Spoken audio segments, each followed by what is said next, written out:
You cannot keep a husband by monitoring every move he makes. I sit with my husband, we go through his phone, and sometimes nasty messages pop up. I don't even ask, and who is that? Because that's a sideshow for me. I don't waste time in it. There are many things I need to do than ask who is Nancy. Who is, and you've read the message, so it's a short message. I miss you, period. I love you, period. And he said, I have seen it. I don't bother. It doesn't. I don't care. I know how to fight my battles.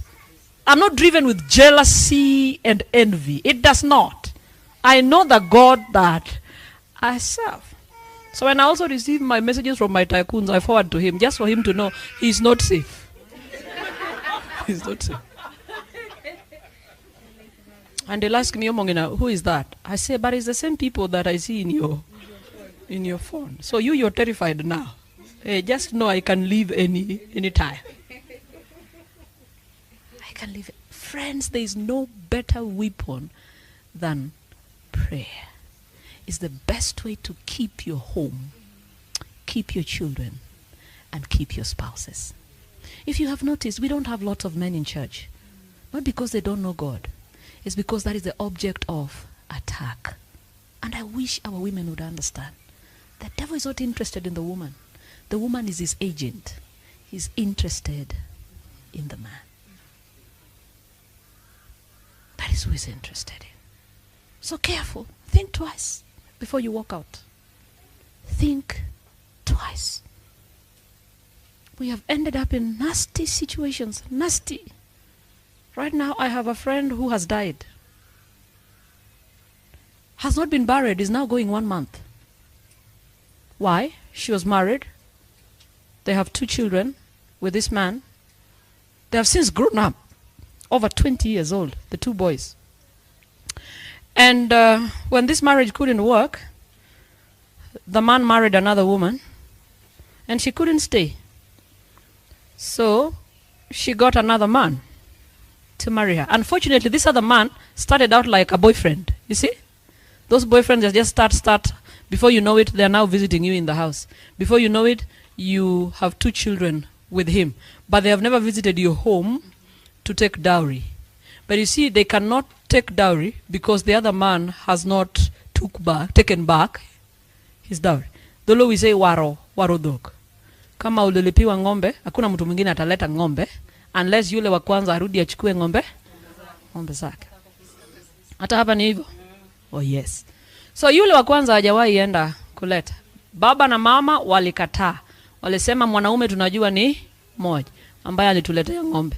Hatutakubali ng'ombe kutoka kila mahali. Leo tuchukue hii, leo hii. Wewe songa na maisha yako, si tunajua mwanaume mmoja. She has died. She has left 2 sons over 20 and 2 kids from this other man. We were preparing for the funeral because the son said our mother must be buried in our home. Now you hiyo in our home hajajengewa sababu she walked out before ajengewe, so yule bibi wa pili alijengewa. So yuko pia wakasema hatuna shida, ni mke wetu, tutaonyesha watoto shamba yao. Watoto wakasema tutajengea mama yetu nyumba yake kidogo na firstborn awekewe esaiga yake, wazike mama yao. So hiyo ndio sisi tunajua tuko na plan, tuko nayo. Tunataka kuzika, tunachanga pesa. From nowhere, this other man shows up, goes to kwa kina msichana and asks to bury the woman. The father says, I've never seen you in my home apart from the other day when you came to help me bury my mother and my wife. You know, ini matanga tumezika watu wawili within 1 weekend. Baba ya msichana alipoteza mama yake asubuhi. So in the process of kufikiria what to do, bibi yake akafanya nini? So we buried the wife on Friday, buried the mother on Sunday. Alafu hardly 2 weeks, the daughter has died. So when they came, you know, he's still mourning. He's mourning his mother, mourning his wife, and now mourning that daughter. So the other man comes, asks for the body, and he says, I only know one man that brought me cows. You've never brought me even chicken. I only saw you when we had funeral some 2 weeks ago. That's when I saw you. But we didn't even talk. So I cannot give you my daughter to go and bury. Anamuuliza unaenda kuzika wapi? Ati nitamzika kwa boma ya nyanya yake. Hasa kama unajua uwezi mzika boma yako, mbona unataka kumweka kwa ya nyanya yake? Because he also has some other woman on the other side. So the father refused, say tunapeleka kwa mume wake wa kwanza, ameshakubali kuzika. Because there's nothing to show that you are married. The next thing we know, the guy has filed a case in court. So as we speak, we are still battling it out. Where? In the courts. Hata tujui mahali imefika, tuliwacha kata maneno ya kuchanga. You see how we complicate life? Because now you wonder, kids are now struggling for identity. The boys think if our mother go there, we will never visit. Because that is not our home. But there are these other two small ones. That is not their what? Look at how we complicate life. And confuse our children. The singles that are here, I don't know if you have children. Do you have children? Is it easy to raise up those children? It is not. It is not. And I salute them at times when a single mother says, I have a 25-year-old raised up in a godly manner. I salute them. It is not easy. Tough. So those of us that are young here, can I? One day this guy will disappoint you. Because this guy is not an angel.